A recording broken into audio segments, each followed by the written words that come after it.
Jonas. É um livro pequeno, mas relata aqui uma história muito interessante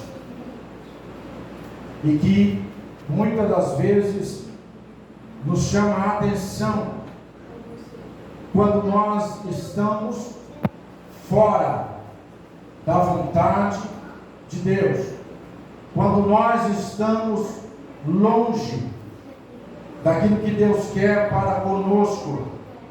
Fala também muito conosco quando nós estamos em um momento de questionamento: por que isso? Por que aquilo? Por que eu? Por que somente eu? E então aqui nós vamos ver que Deus, Ele quando escolhe alguém, quando Deus Ele assume um compromisso com alguém, ainda que alguém tente escapar pelas suas mãos, nós vemos aqui que Deus, Ele vai atrás. Embora nós sabemos que nós temos o livre-arbítrio de escolhermos aquilo que queremos e aquilo que não queremos, mas em algumas passagens bíblicas, quando nós abrimos ela, irmão Celso, e começamos a ler, nós vamos perceber que Deus escolhe algumas pessoas e não abre mão delas de forma nenhuma. Quando nós olhamos para o livro de Jonas, mas antes desse livro, nós vamos ver o livro de Isaías e também o livro de Jeremias.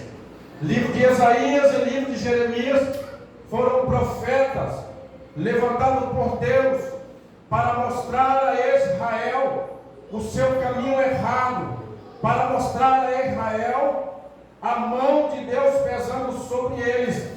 Quando nós olhamos o livro de Isaías e o livro de Jeremias, nós vamos ver que Deus levantou esses dois profetas para mostrar para Israel que a forma que eles estavam caminhando levaria eles à decadência.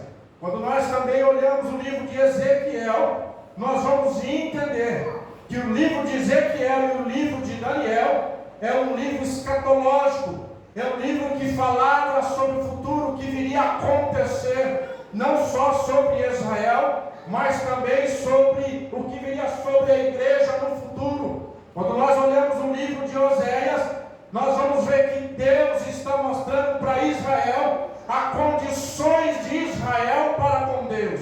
Quando nós olhamos o livro de Oséias, nós vamos ver que Deus mostra para Israel que Israel tinha feito uma escolha errada. Quando nós olhamos o livro também do profeta Joel, nós vamos ver o propósito de Deus trazendo sobre o povo. Nós vamos ver que Deus estava mostrando para o povo que sobre eles viria um castigo. Era Deus alertando Israel que a forma que eles se encontraram, se eles não tomassem uma iniciativa, se eles não voltassem a adorar a Deus como no princípio, e da forma que eles estavam se postando, da forma que eles estavam se apresentando, Deus também traria sobre eles um castigo. Quando nós olhamos para o livro de Amós, nós vemos que Deus estava chamando o povo para um arrependimento.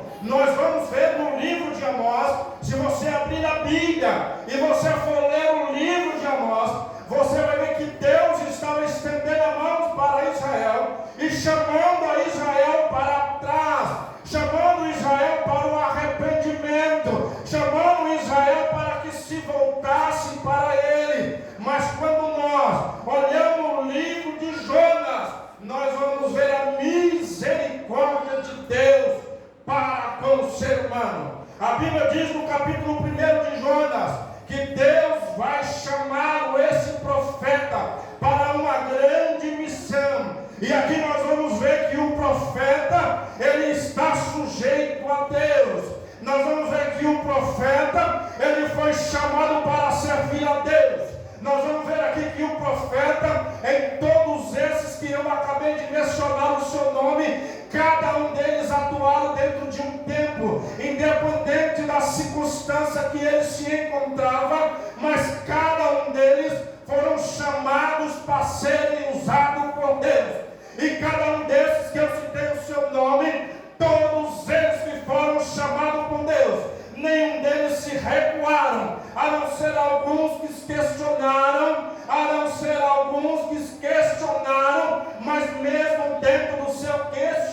questionamento, resolveram fazer a vontade de Deus. Nós vemos que Jonas, agora Deus dá-lhe uma missão. E coisa dura é quando Deus dá uma missão para o homem. Coisa dura é quando Deus dá uma missão para uma mulher e chama ela para uma determinada tarefa. E aí entra os questionamentos. Por que eu, Deus? Por que tem que ser eu? Por que o Senhor não chamou outra pessoa? É como se Deus chamasse um pastor e mandasse ele para uma cidade e ele começasse a questionar: por que eu? Por que não chamou outro? É como se mandasse um obreiro para uma congregação e ele começasse a questionar: por que eu? E por que não outro? Nós vivemos em uns dias difíceis, irmãos. Difíceis. Que ninguém quer estender a mão sobre o arado. Eu me lembro muito bem, uns anos atrás, em uma reunião de obreiros, o nosso pastor levantou, pastor Pedro, e naquele dia foi determinado abrir uma congregação. Enquanto eles questionavam e falavam sobre a congregação, estava tudo bem. Mas quando o pastor disse assim: agora precisamos de um obreiro para essa congregação, aí foi coisa difícil, irmão. Porque todos nós tínhamos uma ocupação. E um olhava para o outro, e um olhava para o outro, e um apontava o outro, mas ninguém apontava assim: Deus chama eu. Mas cada um apontava o outro.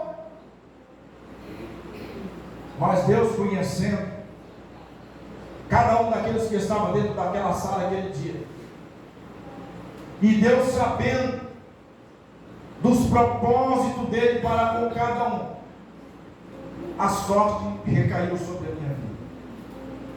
E eu em nenhum momento eu questionei, irmãos. E eu em nenhum momento disse que não. Mas não pensa você que é fácil estar aqui. Não pensa você que é fácil ocupar um lugar como este. Não pensa você que é fácil ser uma dirigente de ciclo de oração. Não pensa você que é fácil ser um líder de mocidade. Porque quando a sorte recai sobre alguém, ele tem que fazer a tarefa e fazer bem feito. Porque se ele fugir da responsabilidade, Deus vai atrás dele. Porque quando Deus confia algo a alguém, não é para que ele fique murmurando, é para que ele faça. E a Bíblia diz que Jonas agora, quando Deus disse para ele: ei Jonas, vai à cidade de Nínive, em um período difícil, em um cenário muito difícil, e Deus disse para ele: vai à cidade de Nínive, porque eu tenho um propósito para com aquele povo. Mas a grande verdade, Deus queria mostrar algo para Israel, que era menina dos olhos do Senhor. E agora Deus chama o profeta, porque Nínive eram homens e mulheres ímpios, homens e mulheres que não tinham compromisso com Deus, eram homens e mulheres que estavam distanciados de Deus, eram homens e mulheres que estavam longe da presença de Deus. E Deus agora vai chamar o profeta e vai mandar o profeta lá. Mas o Jonas, conhecendo quem eram os ninivitas, a Bíblia diz que agora Jonas vai ao lado oposto de onde Deus tinha mandado ele ir. A Bíblia diz que ele desce para Jope e compra uma passagem para um outro lugar. Oh glória! Enquanto ele desce para Jope, está tudo bem. Enquanto ele compra a passagem, está tudo bem. Enquanto ele entra no navio, está tudo bem.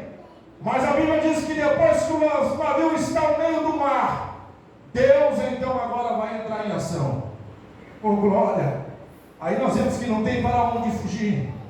Muitas das vezes Deus nos pede para fazer algo, e aí não queremos fazer, e aí perdemos a nossa bênção. E aí Deus nos pede: ei, faz tal coisa, e a gente muitas das vezes não quer fazer. Muitas das vezes até mesmo o próprio pastor diz assim: ei, vai à casa de fulano, vai lá e evangeliza para mim. E muitas das vezes a gente faz vista grossa e não faz. Eu lembro que esses dias Eu estava no hospital, pois nós estávamos em uma reforma ali no hospital da cidade. E nós estávamos ali finalizando os banheiros ali da recepção. E eu vi que uma moça, ela entrou dentro do hospital. E eu observei que ela estava sentada ao banco com maior desespero.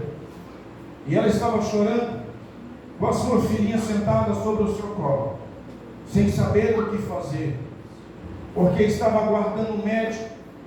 E aí eu fiquei observando aquela situação, e eu observava o trabalho que os meninos estavam fazendo no banheiro, finalizando ali os banheiros, e eu estava observando a moça, a situação, o quadro que ela se encontrava, e aquilo me incomodou.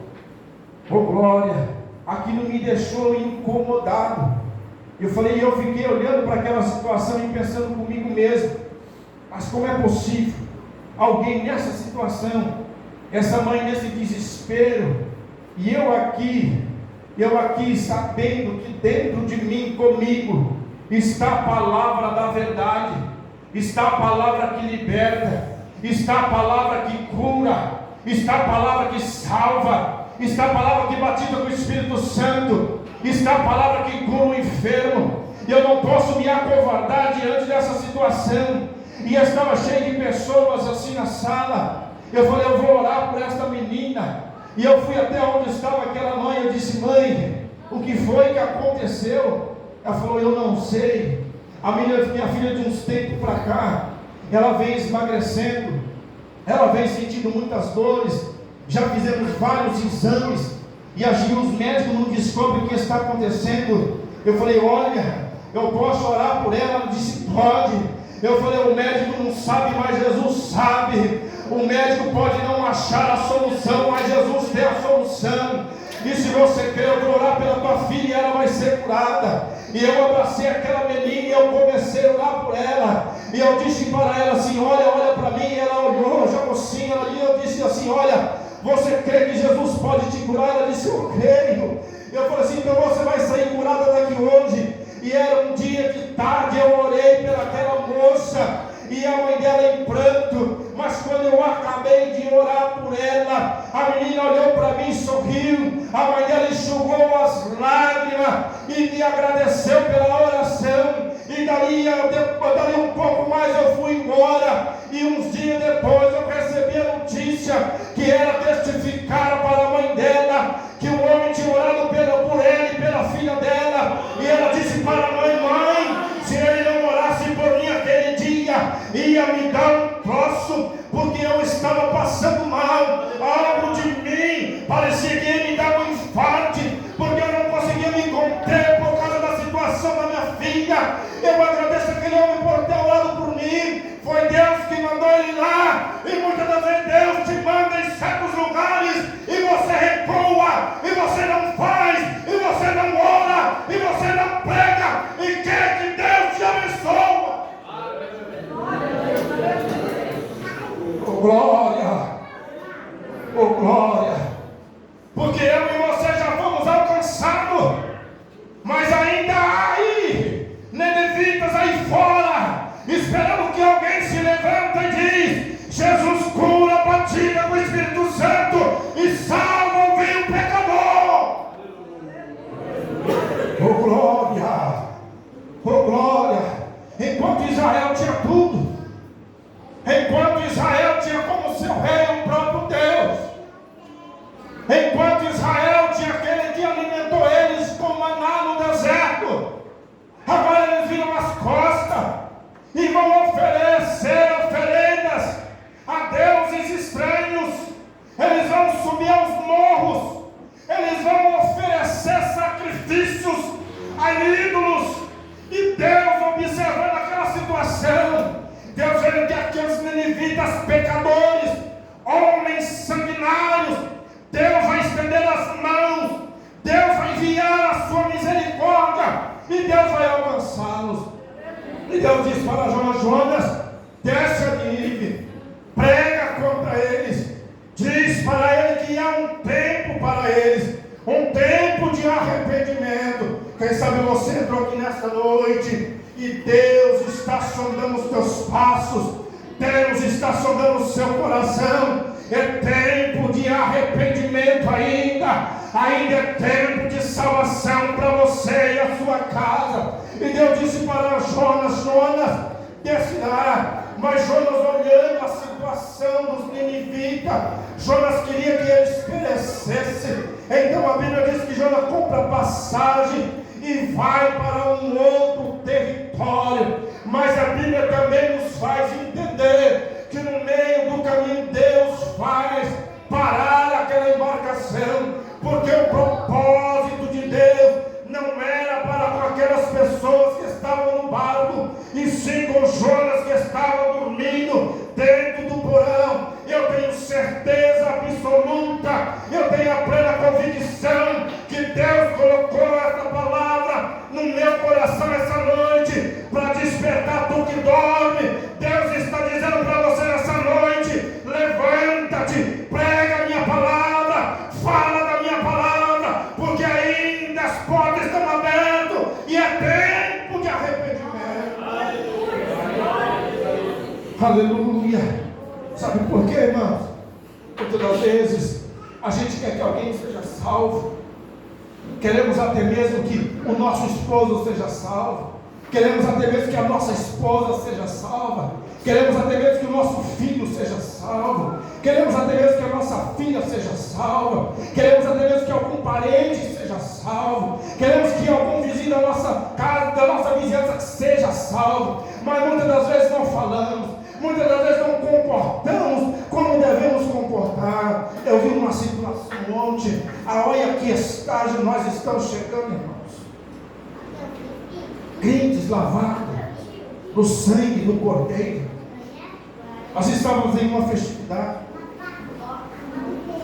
Aí uma pessoa que está longe de Cristo, longe, ele virou para uma moça que estava ao meu lado e disse assim: ei, essa pessoa está tomando cerveja. E a pessoa que estava tomando cerveja era crente. Ou pelo menos está dizendo que é crente. Aí a moça disse assim, aí ele falou assim: mas pode? Ei, irmão, não vem com esse negócio para perto de mim. Aí ele disse assim: mas pode? Ele não é crente? Aí ela disse assim: pode. Só não pode criar escândalo.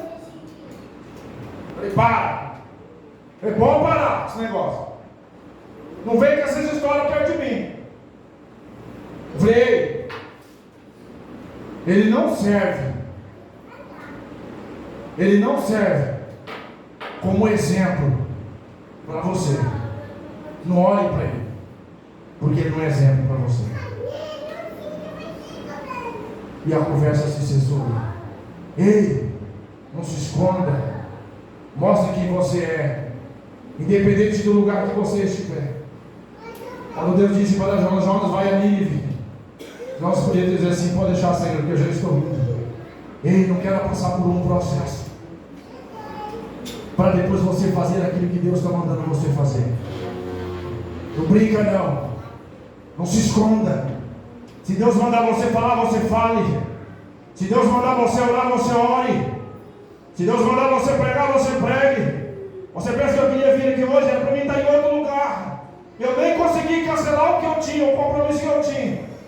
Eu demorei na resposta do Heraldo. Eu disse: Deus, eu vou ter que estar lá, porque caiu sobre minha responsabilidade. Eu poderia falar não, mas eu conheço a responsabilidade que tem sobre os meus ombros, e eu sei para que é que Deus me chamou. Se coloca de pé aí, crente.